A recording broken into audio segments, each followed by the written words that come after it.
Zoom IT News et Caribbean Television Network, plus de 10 sites internet, en anglais, français, espagnol et plus d'une centaine d'autres langues. Désormais, vous n'avez plus besoin d'un ordinateur ou d'un téléphone portable. Il suffit de demander à Alexa. Alexa, what are the latest news from the Caribbean Television Network? From Caribbean Television Network News. From Zoom Haiti News Daily. En Zoom Haiti News, français. En Zoom Haiti News espagnol. Caribbean Television Network, en français, anglais et espagnol. Vous pouvez aussi télécharger les applications de Zoom IT News en créole, français, anglais et espagnol. Visitez notre site internet sur www.caribbeantelevisionnetwork.com. Chaque jour, branchez Zoom Haiti News à Caribbean Television Network sous Roku et Amazon TV Fire. Ou nous tous sous ZHN Live ak Citing Live dans Roku ak Amazon TV Fire. Ou pas gain télévision? Al droite sous Apple Store ou bien Google Store, téléchargez l'application Roku. L'offre télécharger l'application ça, ou chercher ZHN Live. Ou joindre même channel ça tout dans Amazon TV Fire. Pas hésiter à abonner à la chaîne YouTube nous. Et puis suivre nous tous sur Facebook dans Zoom IT News ak Caribbean Television Network.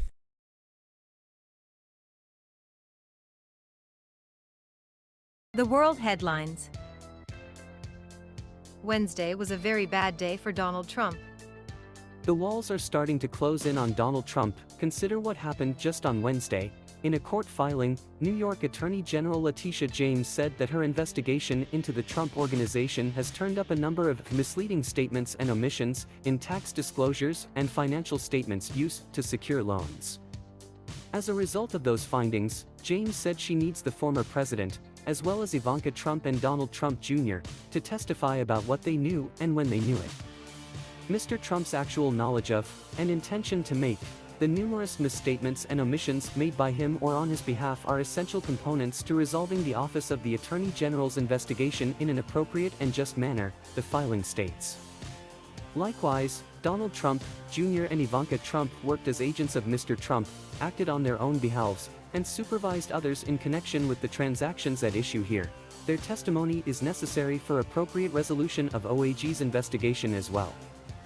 The Supreme Court allowed more than 700 documents from the presidential record to be sent to the U.S. House Committee investigating the attack on the U.S. Capitol on January 6, 2021. As CNN noted, the documents include activity logs, schedules, speech notes, and 3 pages of handwritten notes from then White House Chief of Staff Mark Meadows, paperwork that could reveal goings-on inside the West Wing as Trump supporters gathered in Washington and then overran the Capitol, disrupting the certification. American Airlines flight bound for London turns around mid-flight over mask rule compliance. An American Airlines passenger plane bound for London turned around mid-flight due to a mask-related disruption on Wednesday. American Airlines Flight 38 with service from Miami, MIA, to London, LHR, returned to MIA due to a disruptive customer refusing to comply with the federal mask requirement, American Airlines said in a statement. Local law enforcement met the flight at Miami International Airport, the airline said. The Miami-Dade Police Department told CNN it was called by the airline regarding a female passenger who refused to wear a mask. Once the plane made it to the gate, the passenger was escorted off the plane by MDPD officers without incident. The passenger was then dealt with administratively by American Airlines staff, said Detective Cologne from the Miami-Dade Police Department. According to flight tracking site FlightAware, the flight landed back in Miami 1 hour and 48 minutes after it departed. The flight, operated on a Boeing 777 aircraft, was cancelled after the incident. There were 129 passengers and 14 crew on board. There were no injuries to customers or crew members. We thank our crew for their professionalism and apologize to our customers for the inconvenience, American said in its statement. There have already been 151 unruly passenger reports logged this year, according to Federal Aviation Administration data through January 18. Of those, 92 were mask-related incidents. The agency's tracking site shows that 32 investigations have been initiated so far this year and 4 enforcement action cases have been initiated. January 6 committee asks Ivanka Trump to sit for interview. The House committee investigating the January 6, 2021, attack on the Capitol is asking Ivanka Trump, former President Trump's daughter and one of his White House advisors, to voluntarily sit down with the committee. The request, the first official outreach to a member of the Trump family, notes that Ivanka Trump spent considerable time with her father in the days leading up to January 6, including witnessing a conversation between him and Vice President Mike Pence ahead of Congress's certification of the 2020 presidential election. The Select Committee wishes to discuss the part of the conversation you observed between President Trump and Vice President Mike Pence on the morning of January 6. Similarly, the Select Committee would like to discuss any other conversations you may have witnessed or participated in regarding the president's plan to obstruct or impede the counting of electoral votes, the committee wrote in the letter to Trump. The president's elder daughter was one of the officials with the greatest access to the president at the time, likely leaving her with wide-ranging knowledge of the activities in the White House surrounding January 6. If Ivanka Trump chooses to cooperate, her testimony could be damaging for her father, with the committee concluding its letter with instruction from Trump White House counsel Don McGahn to preserve records like text messages. The 8-page letter largely asks the younger Trump to reconstruct her activities on the day of the riot and provide insight into actions taken, or not taken, by the White House that day. Latinos see U.S. as better for opportunity, raising kids, healthcare access than place of family's ancestry. Pew Research Center conducted this study to understand the views of Hispanics living in the 50 states and the District of Columbia about life in the United States compared with the origin places of their Hispanic ancestors, including Puerto Rico, on a number of dimensions, and whether Hispanics born in Puerto Rico or another country would choose to come to the U.S. again. For this analysis, we surveyed 3,375 U.S. Hispanic adults in March 2021. This includes 1,900 Hispanic adults on Pew Research Center's American Trends Panel, ADP, and 1,475 Hispanic adults on Ipsos Knowledge Panel. Respondents on both panels are recruited through national, random sampling of residential addresses. Recruiting panelists by phone or mail ensures that nearly all U.S. adults have a chance of selection. This gives us confidence that any sample can represent the whole population. See our Methods 101 explainer on random sampling, or in this case the whole U.S. Hispanic population. To further ensure the survey reflects a balanced cross-section of the nation's Hispanic adults, the data is weighted to match the U.S. Hispanic adult population by age, gender, education, nativity, Hispanic origin group and other categories. Read more about the ATP's methodology. Here are the questions used for our survey of Hispanic adults, along with responses, and its methodology. The terms Hispanic and Latino are used interchangeably in this report. U.S. Born refers to persons born in the 50 states or the District of Columbia, and those born in other countries to parents of whom at least one was a U.S. citizen. Born in Puerto Rico or another country refers to persons born in Puerto Rico or born outside of the United States to parents of whom neither was a U.S. citizen. Here's why 5G is interfering with airplanes. Here's everything we do, and don't, know about the snafu. Telecom companies have rolled out 5G networks to various locations across the United States over the last few years, delivering the next generation of cellular phone data speeds. But on Wednesday, Verizon and AT&T turned on their C-band 5G networks, an important set of radio frequencies that will supercharge the internet as we know it. Unfortunately, the C-band sits near the band of frequencies used by aircraft radar altimeters, an instrument that tells pilots how high their plane is off the ground and is crucial for landing airplanes in low visibility conditions. The Federal Communications Commission auctioned off the C-band spectrum to U.S. wireless carriers last year. An $81 billion sale, but airlines warned of dire consequences for transportation and the overall economy over concerns that the C-band technology could interfere with the radar altimeters that pilots use to land in low visibility conditions. Airlines estimated 1,000 flight disruptions would occur each day following the rollout. On Tuesday, Emirates, Air India, All Nippon Airways, Japan Airlines, Lufthansa and British Airways all announced changes to some flights, citing the issue. Some have added back flights or switched aircraft.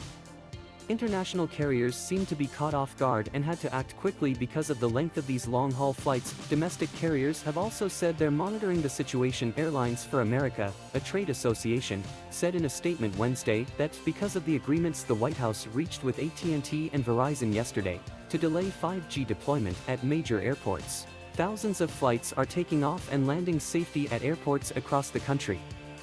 The FAA said in its own statement that it had also cleared more airplanes to fly safely near 5G towers, but flights at some airports may still be affected. Diplomacy versus war in latest US-Russia talks, analysis, Eurasia review. The contrasting coverage of the US-Russia talks in the international media is probably an indication that it is too early to consign diplomacy to the dustbin. The Western media is awash with a gloom and doom analysis, suggesting that hostilities are about to break out. Russian media, on the other hand, are not yet beating the drums of war and are focusing on the possible contours of an agreement and its possible time frame. The emergence of two different stories in the Western and Russian media is reflective of the divergent approaches the two parties have to the talks. The West see the talks primarily as a road to de-escalation of the situation around Ukraine, while rejecting Russia's demands for security guarantees on NATO expansion, limits to deployment of offensive missiles in its neighborhood, and reducing US and NATO military infrastructure in Eastern Europe to 1997 levels. Russia, on the other hand, sees the talks primarily as negotiations on these security guarantees, while the situation around Ukraine is secondary. It will keep upping the ante as a means to keep pressure on the US to stay engaged with Russia. At first glance, the Russian insistence on written guarantees, preferably in treaty form, on its demands may appear to be an insurmountable obstacle. But a closer look at the substance of the demands shows that there is scope for finding the middle ground. Any realistic assessment of the situation in Europe would show that NATO membership for Ukraine or Georgia is not on the anvil in any foreseeable future. Neither the US nor Europe has the stomach to fight a war over Ukraine or Georgia, given that Russia has existential security concerns in these areas as well as the military and political will to defend these interests, whereas the US and its allies have neither any overwhelming security interests nor the political will to go to war with Russia over these territories. Sonia Sotomayor and Republican Neil Gorsuch claim she never asked him to wear mask. Diabetic Liberal Supreme Court Justice Sonia Sotomayor and Conservative Justice Neil Gorsuch jointly denied on Wednesday that Sotomayor had asked Gorsuch to put a mask on. On Tuesday, it was reported that Gorsuch was refusing to wear a mask despite pleas from Chief Justice John Roberts on behalf of Sotomayor, who did not feel comfortable around anyone unmasked and thus was working virtually. Reporting that Justice Sotomayor asked Justice Gorsuch to wear a mask surprised us. It is false, the pair of justices said in a statement. While we sometimes disagree about the law, we are warm colleagues and friends. And later, Roberts put out his own statement denying he asked any justice to wear a mask. I did not request Justice Gorsuch or any other justice to wear a mask on the bench, he said. Justices are known to place great importance on presenting a civil and nonpartisan front to the public. Mask wearing has become a political landmine in the U.S. Last fall, amid a decline in COVID-19 cases, the court resumed in-person arguments for the first time, and none chose to wear a mask except Justice Sonia Sotomayor, who is 67 and has diabetes. But earlier this month, when the court returned to the bench following the Omicron surge over the holidays, Sotomayor made it clear she did not feel safe in close proximity with the others unless they were masked. According to NPR, Roberts then reportedly asked the other justices to mask up so that Sotomayor could return, but Gorsuch, who sits directly next to her, remained obstinate. Sotomayor has thus continued to join court business by phone and has not stepped back into the court. Checking a box, Biden's Beijing diplomatic boycott flop.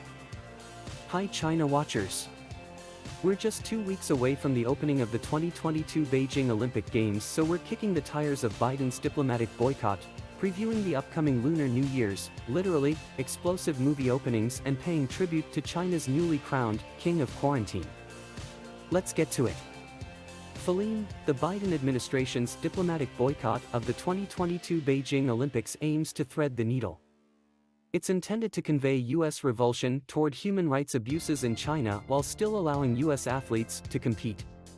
But Republican lawmakers and rights advocates say the administration has squandered the opportunity to build an effective coalition that would actually get Beijing's attention. Only 9 other nations have joined the boycott so far, fewer than the number of countries that supported the Soviet boycott of the 1984 Los Angeles Games, and the international response has ranged from indifference to scorn.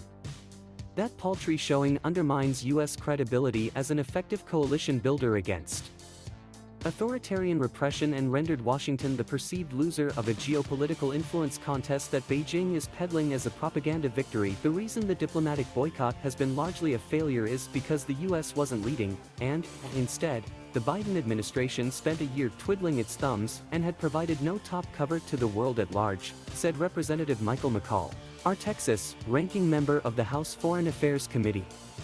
The only other option is the president tried to get our allies on board and failed, and, if we tried to get France or Germany or others on board with this diplomatic boycott and we weren't able to do so. Sunburn, the morning read of what's hot in Florida politic.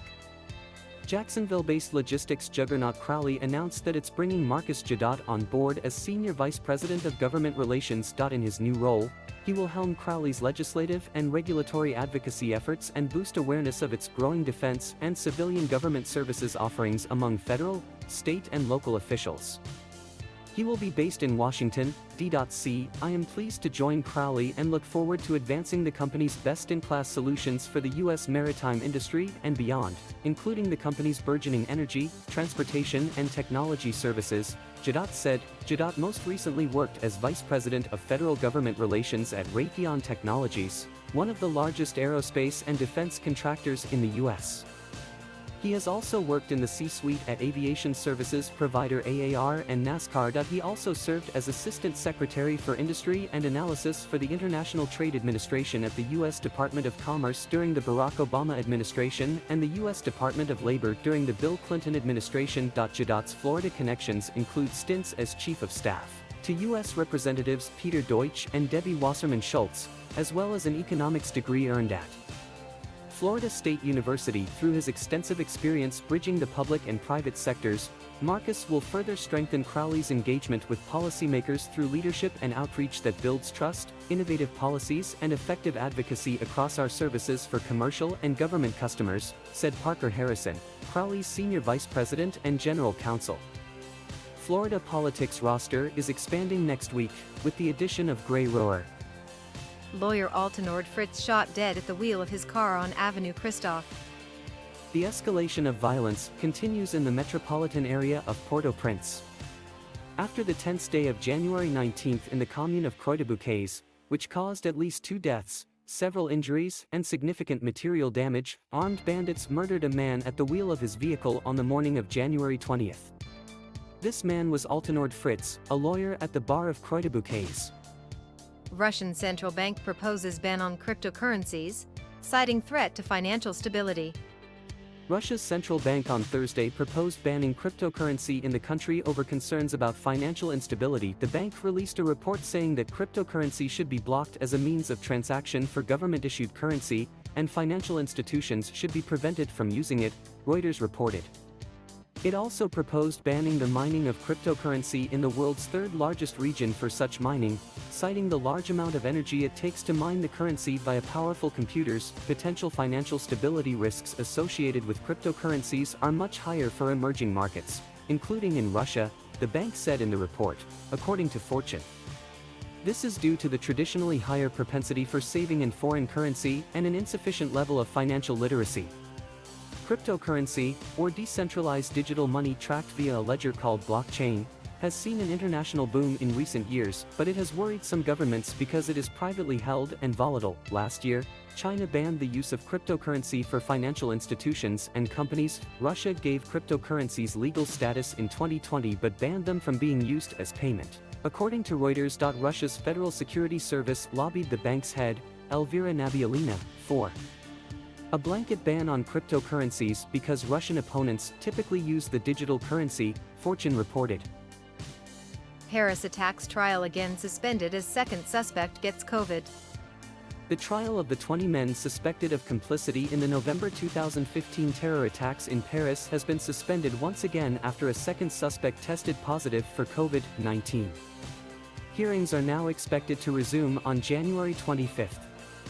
Ali El-Haddad As-Sufi, accused of helping prepare the massacres which cost the lives of 131 people, began showing symptoms at last Friday's court session. He tested positive on Saturday. Tribunal President Jean-Louis Paris has thus decided that this entire week will be lost, since a new test will not be carried out until Friday, provided there are no other health problems among the accused. The trial will resume on Tuesday with the hearing of testimony from Mohammed Usman on the period covering his voyage from his native Pakistan, through the Syrian war zone and the ranks of Islamic State, to his eventual arrest in Austria. Evidence from Salah Abdeslam, the only survivor of the 10 assailants who targeted the Stade de France, the Bataclan Concert Hall and several bars and restaurants in the capital in November 2015, will now begin on February 9th, according to a new calendar issued by the court.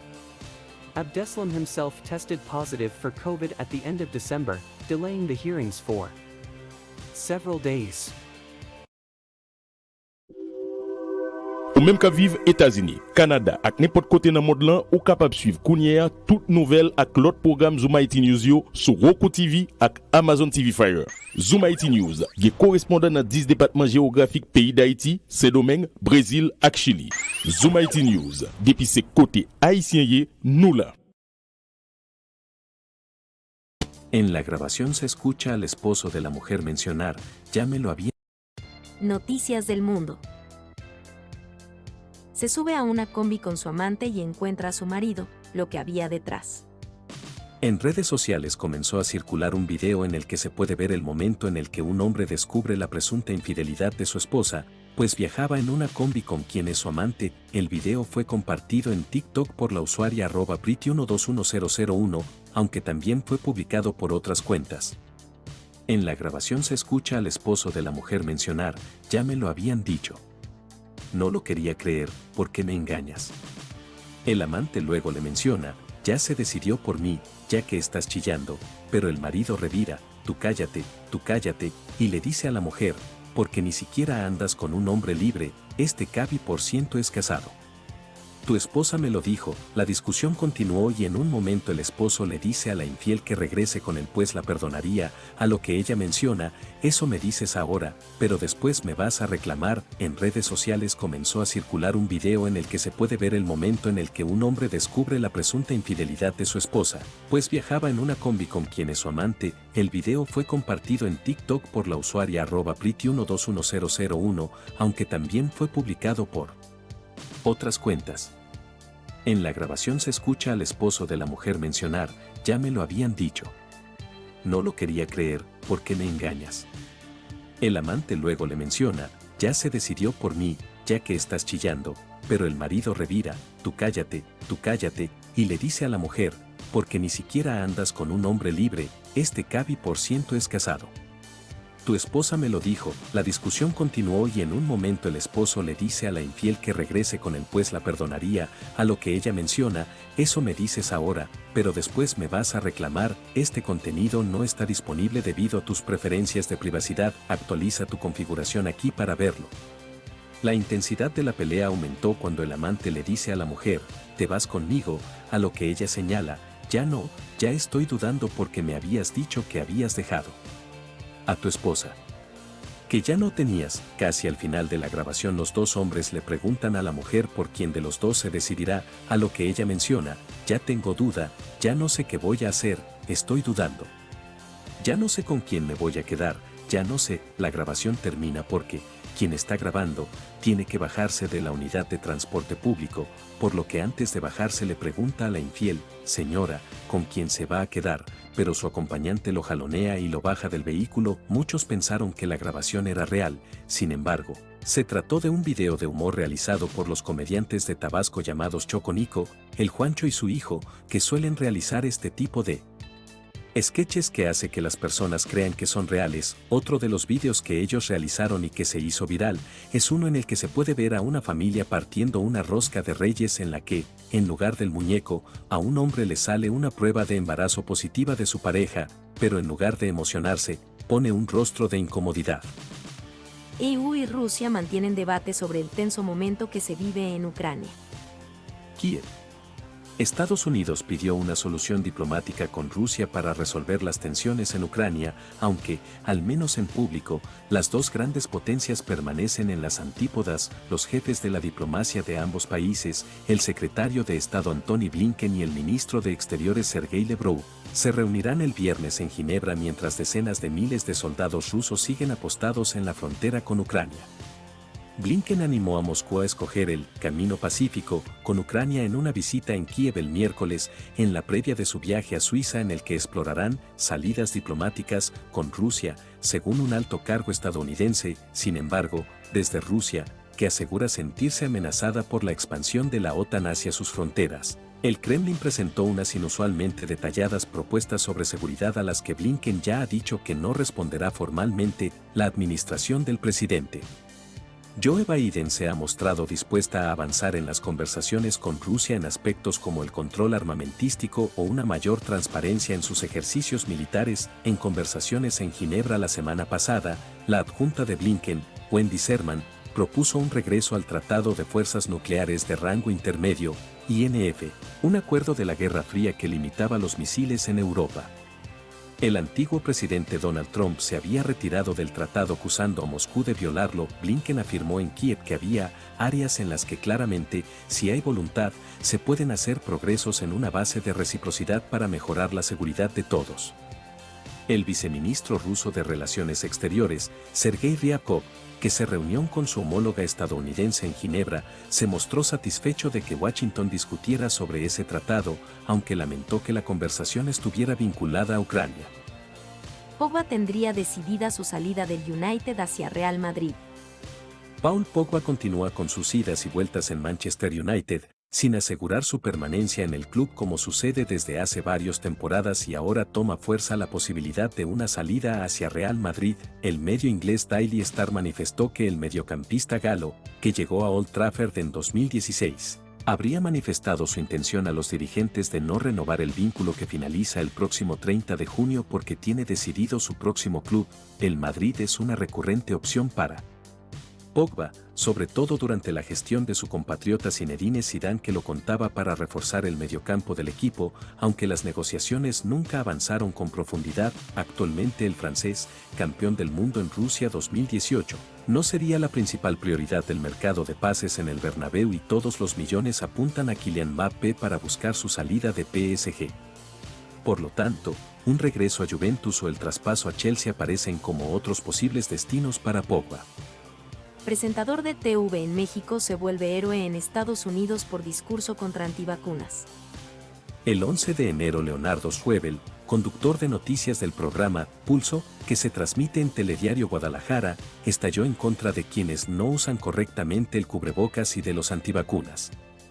El video se hizo tan viral que el periodista ya es famoso hasta en Estados Unidos. Durante su noticiero, Schwebel comenzó a hablar de las medidas que implementó el gobierno de Jalisco de presentar el certificado de vacunación para ingresar a lugares como casinos, conciertos, antros y estadios, y comentó que él estaba a favor. Entonces comenzó a arremeter en contra de quienes se niegan a vacunarse contra el COVID-19. Todos los que son antivacunas para mí son unas moscas, y a las moscas no se les convence de que sean abejitas. Les gusta la popó a las moscas, quédense en la popó, no me importa, pero sí me importa que no me contagien, dijo el conductor, y agregó, es su libertad de ser imbéciles, por no quererse vacunar, pero no les da derecho a que me contagien a mí. Leonardo después mencionó que él podrá estar seguro en los lugares en los que pidan el certificado de vacunación, pero que, al salir de ellos, al caminar por la calle o visitar algún restaurante, podría contagiarse pese a que cuenta con las 3 vacunas contra el COVID-19. Entonces Schwebel estalló, la libertad no te da derecho a fregar al prójimo, ustedes, malditos antivacunas, bola de imbéciles, ya déjense de fregaderas y por lo menos póngase el maldito cubrebocas, dejen de estar fregando al mundo. Sí, tú, antivacunas, eres un imbécil, ponte el cubrebocas. Ese último fragmento se hizo viral, pero no solo en México, pues varios conductores norteamericanos lo han replicado, como Jimmy Fallon, quien lo presentó en su programa The Tonight Show starring Jimmy Fallon. Se encienden las alarmas en el PSG con lesión de Mbappé, a un mes de enfrentar al Madrid. El delantero francés del Paris Saint-Germain, Kylian Mbappé, máximo goleador del equipo esta temporada, sufre una lesión en los aductores, indicó el club, que no precisó la duración de la recuperación. A un mes de la ida en Francia de los octavos de final de la Liga de Campeones contra el Real Madrid, Mbappé está siendo tratado por dolor en un aductor. será sometido a una revisión el viernes para determinar la evolución, indicó el PSG en un parte médico. Autor de 10 goles y 8 asistencias, el campeón del mundo es una pieza importante del esquema de Mauricio Pochettino, que el próximo 15 de febrero recibe al Madrid. Su peso en el equipo ha eclipsado a otras estrellas, como el argentino Lionel Messi, que se acaba de reincorporar a los entrenamientos tras superar el COVID, o el brasileño Neymar, que también está lesionado y se espera que vuelva a correr la semana próxima. El meta costarricense Keylor Navas, que también tuvo el coronavirus, ha dado negativo, por lo que volverá a entrenar mañana. Djokovic tiene 80% de biotecnológica danesa que desarrolla tratamiento para el COVID-19. CEO. El tenista Novak Djokovic tiene el 80% de la empresa danesa de biotecnología Quantiores, que busca desarrollar un tratamiento médico contra el COVID-19, dijo a Reuters el presidente ejecutivo de la compañía. El director general, Ivan Nonkarevic, que se describió a sí mismo como un emprendedor, dijo que la inversión se hizo en junio de 2020, pero no quiso decir a cuánto ascendía. Quantiores cuenta con unos 11 investigadores en Dinamarca, Australia y Eslovenia, según Nonkarevic, que subrayó que estaban trabajando en un tratamiento, no en una vacuna. La empresa está desarrollando un péptido que inhibe la infección del coronavirus en la célula humana y espera iniciar pruebas clínicas en Gran Bretaña este verano boreal, añadió. Un portavoz de Djokovic no respondió inmediatamente a una solicitud de comentarios. El número 1 del tenis ha avivado el debate mundial sobre los derechos de las personas que optan por no vacunarse después de que fue expulsado de Australia el domingo por la noche, lo que lo dejó fuera del Abierto de Australia. Incansable lucha contra la pobreza.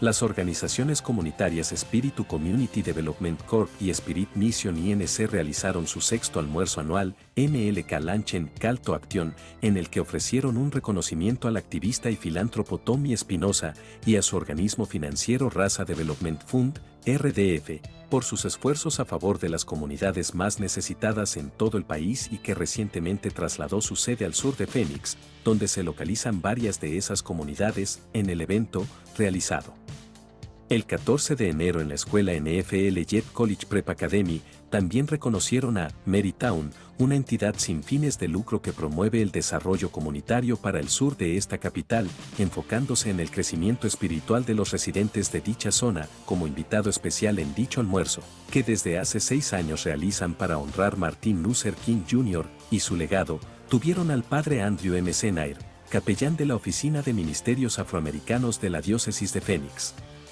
y autor de la serie de vídeos, Let the Church Say Amen, asistieron los estudiantes y maestros de la NFL College Prep Academy, perteneciente al sistema escolar Spirit Schools, que aglutina a planteles desde preescolar hasta high school, donde estudian casi 1000 niños y adolescentes en los diferentes niveles. Cada año el evento se compone de 2 partes, un reconocimiento a aquellos grupos que luchan contra la pobreza física y espiritual en el sur de Phoenix, y un llamado a la acción donde nos comprometemos a emprender nuevas iniciativas contra la pobreza en nuestra comunidad, explicó Armando Ruiz, director de Spirit Community Development Corp y Spirit Mission INC, sobre el MLK Luncheon a Call to Action. Agregó, nuestro llamado a la acción este año es para apoyar y crear viviendas asequibles en la comunidad del sur de Phoenix, por lo que será clave el apoyo de Raza Development Fund.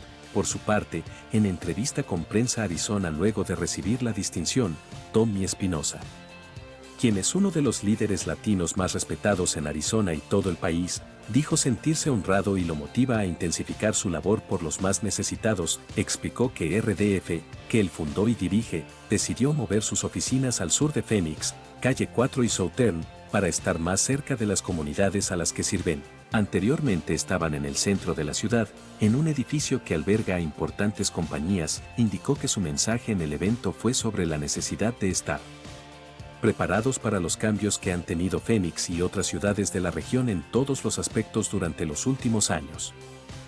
2 agentes penitenciarios y varios reclusos heridos en Ohio suspenden visitas en área de máxima seguridad. 2 agentes penitenciarios y varios reclusos resultaron heridos en un incidente originado este jueves en el Centro de Corrección y Rehabilitación Ohio Hombres, lo que obligó a la suspensión de la visita a ese penal. La Procuraduría General de la República informó en un comunicado que las autoridades penitenciarias investigan el incidente registrado este jueves en el Centro de Corrección y Rehabilitación Najayo Hombres. En un informe preliminar identifica como los principales responsables del hecho a los internos Guandara Mauri Almonte, Gaveta y Aramis Martínez Pérez, quienes habrían enfrentado de manera activa a los miembros de la seguridad del recinto cuando se dirigían al área en donde se encontraba el interno Jeffrey Alejandro de Jesús. Otros internos involucrados en el incidente, de acuerdo al informe de las autoridades, fueron identificados como Luis Alfredo Ramón, Abel Florenzo Frías Pérez y Milquisede Vince Javi Salce. Las autoridades explicaron que los afectados fueron atendidos y curados en el área médica que funciona en el Centro de Corrección y Rehabilitación. Indicaron que los agentes de seguridad del Centro de Corrección y Rehabilitación 20 del Complejo Penitenciario de Najayo, en San Cristóbal, redujeron al grupo de privados de libertad que agredieron a los dos agentes de Vigilancia y Tratamiento Penitenciario, VTP. Los agentes VTP aplicaron los protocolos establecidos para reducir a los privados de libertad rebeldes, haciendo uso de sus macanas e incluso dispararon balines de goma al aire como llamado de atención. Las unidades especiales de agentes penitenciarios, antimotines y traslado de alto riesgo, intervinieron de inmediato y se apostaron en el perímetro exterior del recinto. El recinto opera con normalidad, aunque como medida preventiva se suspendieron y reprogramaron las visitas del área de máxima seguridad.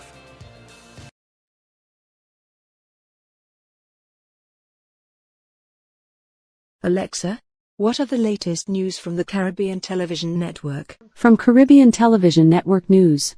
Even in his inability to lead, Ariel Henry enjoys the support of the United States. From Zoom Haiti News Daily.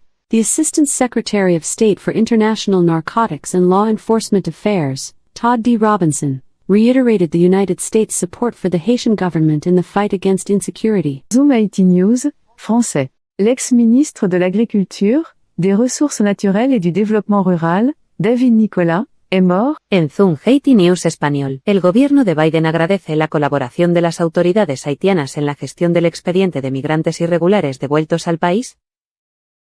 Mondiales. La réforme électorale de Biden enterrée par le Sénat. Les sénateurs américains ont infligé un revers cinglant à Joe Biden mercredi soir en enterrant sa grande réforme électorale, avec laquelle le président promettait de protéger l'accès aux urnes des Afro-Américains. Joe Biden s'est dit profondément déçu mercredi que le Sénat américain ait enterré sa réforme électorale avec laquelle le président promettait de protéger l'accès aux urnes des Afro-Américains. Les sénateurs américains ont infligé un revers cinglant aux dirigeants démocrates en refusant d'avancer sur ce texte. À 10 mois des législatives de mi-mandat, Joe Biden démocrate voulait avec cette réforme poser un cadre fédéral pour l'organisation des scrutins aux États-Unis. Et ce faisant, annuler une série de restrictions adoptées dans une quinzaine d'États conservateurs depuis la présidentielle de 2020. Selon les ONG, ces restrictions discriminent délibérément les électeurs noirs, majoritaires à avoir voté pour Joe Biden à la dernière élection. Dans les États républicains, on assure au contraire que ces mesures renforcent la sécurité des scrutins du pays, un argument fort auprès de leurs électeurs, encore nombreux à croire que la présidentielle de 2020 a été volée à Donald Trump. L'organisation des élections est plus que jamais un sujet brûlant en Amérique. Covid-19, face à Omicron, la 4e dose de vaccin est une non-solution. Une 4e dose de Pfizer ou de Moderna augmente le niveau d'anticorps chez les personnes vaccinées, mais le sérum est moins efficace contre Omicron, selon un hôpital israélien qui a mené de premiers essais cliniques. Des résultats pas très encourageants, selon l'épidémiologiste Antoine Flau. L'efficacité de la 4e injection contre la souche Omicron est faible. Voici l'intitulé du communiqué de presse publié, lundi 17 janvier, par l'hôpital Sheba, près de Tel Aviv, pour présenter les résultats préliminaires de la première étude de ce type au monde. Depuis le début de la campagne de vaccination fin décembre 2020, Israël, qui a été l'un des premiers pays à vacciner massivement ses 9,2 millions d'habitants, fait figure de laboratoire grandeur nature sur l'efficacité des vaccins contre le Covid-19, observé par les autres pays qui ont démarré plus tard leur campagne respective. Confrontés comme de nombreux pays à la menace du variant Omicron, l'État hébreu a décidé, le 14 décembre, de mener une étude, confiée au Sheba Medical Center, pour Examiner les effets d'un 4e vaccin, de rappel, sur le niveau d'anticorps chez 200 volontaires, finalement 274, note de la rédaction. L'étude a d'abord examiné sur une semaine, l'essai clinique doit se prolonger sur 6 mois le niveau d'augmentation des anticorps après un 4e vaccin de 2 sociétés différentes, 154 soignants avec Pfizer ou 120 volontaires avec Moderna, par rapport à un groupe témoin qui n'a pas reçu de 4e dose. Résultat, les anticorps des participants ayant reçu une 4e dose, note de la rédaction, ont été multipliés par 5, ce qui indique que le vaccin fonctionne et offre une protection contre les complications graves, a indiqué l'hôpital à la presse. Ukraine, selon Antony Blinken, la Russie ravive le spectre de la guerre froide. Le chef de la diplomatie américaine, Antony Blinken, est à Berlin jeudi dans le cadre d'une tournée diplomatique. Cette visite vise à trouver avec ses partenaires européens une porte de sortie aux tensions croissantes entre Kiev et Moscou. Le secrétaire d'État américain a jugé que la menace que faisait planer la Russie, soupçonnée de vouloir envahir l'Ukraine en déployant d'importantes troupes aux frontières, rappelait l'époque de la guerre froide. De passage à Berlin jeudi 20 janvier, lors d'une tournée diplomatique visant à s'assurer le soutien européen sur le dossier ukrainien, le secrétaire d'État américain, Antony Blinken, s'est inquiété de l'importante présence militaire russe sur la frontière ukrainienne, accusant Moscou de raviver le spectre de la guerre froide. Dissuader la Russie de toute attaque, laisser la Russie violer ses principes de souveraineté d'un État, note de la rédaction, en toute impunité nous ramènerait tous à une époque bien plus dangereuse et instable, lorsque ce continent et cette ville étaient divisés en deux, séparés par des no man's land où patrouillent des soldats, avec au-dessus de nos têtes la menace d'une guerre totale, a déclaré le diplomate dans un discours dans la capitale allemande. Les députés français adoptent une résolution dénonçant le « génocide » des Ouïghours par la Chine. Une résolution reconnaissant les violences perpétrées par les autorités de la République populaire de Chine à l'encontre des Ouïghours comme constitutives de crimes contre l'humanité et d'un génocide a été adoptée jeudi par l'Assemblée nationale. L'Assemblée nationale française a adopté, jeudi 20 janvier, à quelques jours de l'ouverture des JO d'hiver de Pékin, une résolution dénonçant le génocide des Ouïghours par la Chine et demandant au gouvernement français d'en faire de même. Le texte, sans portée contraignante, défendu à la tribune par le premier secrétaire du PS Olivier Faure dans le cadre d'une journée réservée au groupe socialiste, a reçu le soutien des députés du parti présidentiel La République En Marche et a été adopté à la quasi-unanimité, 169 votes pour, 1 contre et 5 abstentions. À voir, notre entretien, Pékin achète le silence des athlètes. Selon le joueur de NBA Encounter Freedom, la proposition stipule que l'Assemblée reconnaît officiellement les violences perpétrées par les autorités de la République populaire de Chine à l'encontre des Ouïghours comme constitutives de crimes contre l'humanité et d'un génocide, et les condamne. Elle invite le gouvernement français à faire de même et à adopter les mesures nécessaires auprès de la communauté internationale et dans sa politique étrangère à l'égard de la République populaire de Chine, pour faire cesser cette situation. Fritz Jean croit à la nécessité d'un consensus pour arriver à la paix sociale et redéfinir l'État. Qu'est-ce qui doit être fait là maintenant pour arriver au redressement économique ? Quels sont les défis qui nous attendent, particulièrement au XXIe siècle à l'ère de l'économie du savoir, sont des questions posées par l'économiste Fritz Alphonse Jean dans son intervention lors d'une conférence débat organisée, ce mercredi au Carib Hotel, par la Chambre franco-haïtienne de commerce et d'industrie autour du thème « Haïti. Urgence d'un redressement économique ». Les économistes Fritz Alphonse Jean et Edzer Émile, l'ancien gouverneur de la Banque centrale qui a mis l'accent sur la dépendance d'Haïti de l'aide internationale et de la diaspora, a relaté que l'État est en faillite. L'État, a-t-il dit, est incapable d'apporter des réponses aux problèmes de la population. L'État est incapable de remplir ses missions régaliennes, missions d'éducation pour les enfants, missions de services de santé et de justice ou encore de sécurité, a expliqué l'économiste. S'il y a une chose que l'on peut faire pour arriver à la relance économique, c'est la paix sociale. Le candidat au poste de président provisoire plaide en faveur d'un consensus entre tous les acteurs pour parvenir à la paix sociale. Cette paix sociale ne peut être atteinte sans un consensus entre les acteurs, croit M. Jean. Je pense qu'il y a nécessité de faire un dialogue autour de ce que l'on veut faire de ce pays. Ce dialogue nous permettra de sortir de ce capitalisme de connivence que nous pratiquons, a souligné l'écrivain. L'humanitaire Temara Gérès Alavedra toujours tenu par ses ravisseurs amartissants.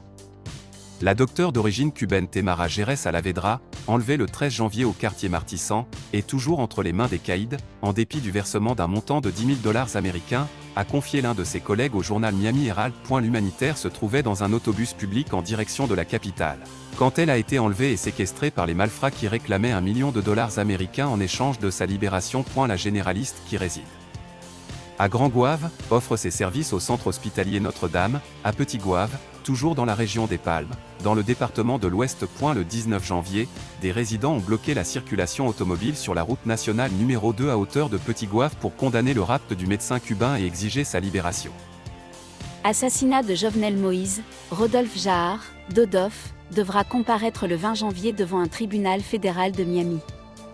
L'homme d'affaires Rodolphe Jahar, Dodoff, devra être auditionné, le 20 janvier, par un juge fédéral de Miami, dans le cadre de l'enquête initiée par les autorités américaines sur l'assassinat brutal de Jovenel Moïse. Le prévenu a été transféré le 19 janvier aux États-Unis d'Amérique après son arrestation en République dominicaine. Rodolphe Jahar alias Dodoff, un des principaux suspects dans l'assassinat brutal de Jovenel Moïse, a été arrêté et écroué, le 9 janvier dernier en République dominicaine.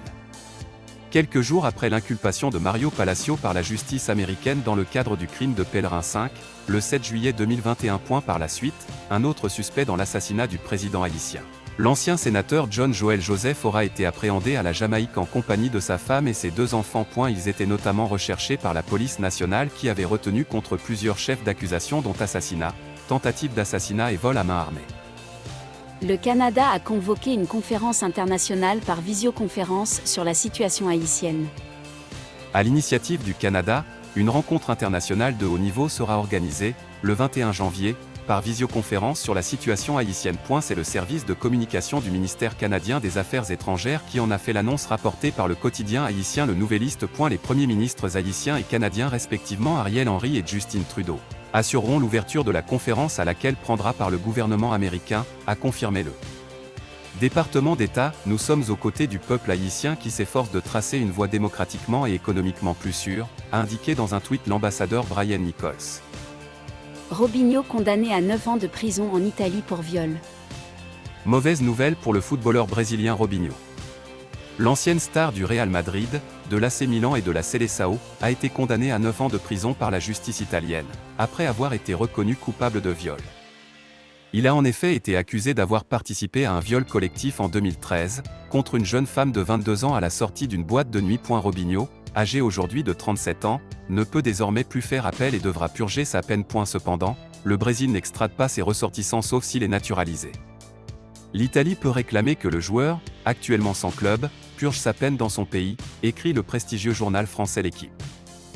La BBC dans le viseur de Boris Johnson en plein scandale du Partygate. Le gouvernement britannique envisage de supprimer en 2027 la redevance finançant la BBC. D'ici là, cette taxe, qui représente les 3/4 du budget du groupe public, sera gelée. Boris Johnson est accusé de vouloir détourner l'attention en plein scandale du Partygate, soumise à des restrictions budgétaires ayant provoqué des coupes massives dans ses coûts ces dernières années. La BBC se voit infliger un nouveau coup dur. Le gouvernement de Boris Johnson a annoncé, lundi 17 janvier, avoir gelé pour 2 ans le montant de la redevance audiovisuelle qui finance les 3/4 du budget de l'institution médiatique. À terme, la ministre britannique de la Culture, Nadine Dorries, souhaite même supprimer cette taxe de 159 livres sterling, 190 €. Elle estime en effet dans un tweet que l'époque où les personnes âgées étaient menacées de peine de prison et où les huissiers frappaient aux portes est révolue. Le gel de cette précieuse manne financière devrait engendrer un manque à gagner estimé à 2 milliards de livres, alors même que la BBC avait réclamé une augmentation de la redevance dans un pays où l'inflation s'élève à plus de 5%. Un gel au cours des 2 prochaines années signifie que la BBC devra désormais absorber l'inflation, ont souligné, dans un communiqué, les patrons du groupe public, le président Richard Sharp et le directeur général Tim Davie. Les revenus de la BBC pour ses services britanniques sont déjà inférieurs de 30% à ce qu'il était il y a 10 ans, ont-ils précisé. Un jeune homme tué par un policier à Nice. Lors d'une interpellation mercredi à Nice, un homme d'une vingtaine d'années a été tué par un policier. L'homme a été placé en garde à vue pour homicide volontaire. Un homme d'une vingtaine d'années a été tué par un policier mercredi au cœur de Nice au cours de son interpellation, planifiée dans le cadre de l'enquête sur la mort d'un jeune homme à Noël dans une cité de la ville. Une série d'interpellations avait été organisée ce mercredi matin, dans le cadre d'une information judiciaire ouverte après le décès d'un homme de 24 ans dans la nuit du 24 au 25 décembre dans le quartier niçois de l'Asplana. Une de ces interpellations s'est mal passée, a expliqué le procureur de la République de Nice, Xavier Bonhomme, dans un point presse improvisé sur place, rue La Buffa, au cœur de la cité azuréenne. Un policier a fait usage de son arme de service sur une des personnes visées par ces interpellations, a relaté le magistrat. Pour le moment, nous n'avons pas retrouvé d'armes qui auraient pu être en possession de la victime, a souligné le procureur de Nice, en précisant que le policier, membre de la police judiciaire de Nice, a été placé en garde à vue pour homicide volontaire et que l'inspection générale de la police nationale, IGPN, de Nice a été saisie du dossier. Open d'Australie, les favoris Naomi Osaka et Rafael Nadal assurent. La tenante du titre Naomi Osaka a expédié la Colombienne Camila Osorio, 6-3, 6-3, pour son entrée en lice ce lundi sur la Rod Laver Arena. L'actuelle 14e joueuse mondiale n'a mis qu'1 heure et 10 minutes pour terrasser son adversaire. Naomi Osaka jouera au deuxième tour contre l'américaine Madison Bramble. Ashley Barty a confirmé son statut de numéro 1 mondial en s'imposant facilement face à Lesia Tsurenko, 6-0, 6-1.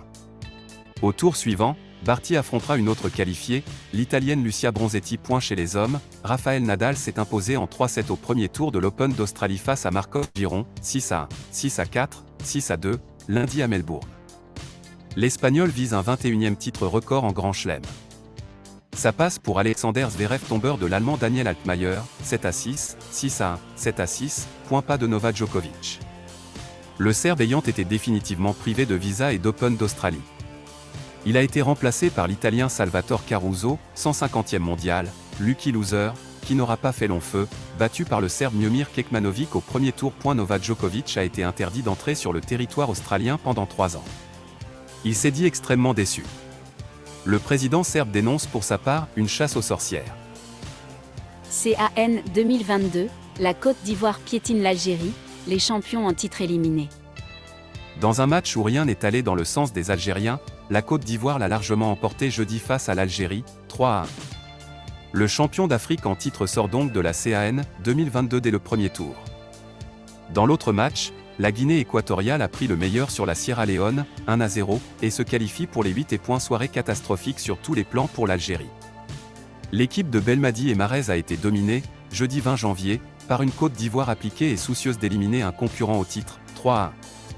Le champion d'Afrique sort donc sans gloire du tournoi. La Guinée équatoriale, quant à elle, a remporté son duel des outsiders face à la Sierra Leone, 1-0, pour s'arroger la 2e place du groupe E. L'Algérie avait pourtant débarqué au Japoma Stadium avec la ferme intention d'en finir avec son manque d'efficacité devant le but, qui dure depuis le début de l'aventure au Cameroun. Riyad Mahrez et ses coéquipiers prennent le match en main, faisant tourner le ballon pour trouver la faille dans la défense ivoirienne. Un puissant coup franc du Mancunien termine dans le mur, 3e, ce sont cependant les Ivoiriens qui vont placer la première banderille. Conan effectue un petit numéro côté gauche avant de centrer à ras de terre. Pépé est là pour reprendre le ballon, mais son tir passe au-dessus de la barre de Mboli, 8e. Le prince William gêné par une question sur Andrew.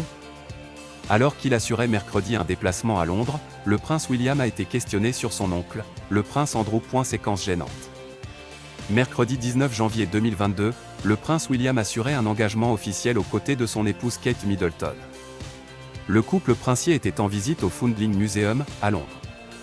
Au moment du départ, le duc de Cambridge a été questionné par un journaliste sur un sujet épineux, son oncle, le duc d'York. Autre couverture cette semaine, affaire Epstein, Andrew banni par la reine Elisabeth II. Votre Altesse royale, puis-je vous demander, soutenez-vous le prince Andrew, a demandé le reporter.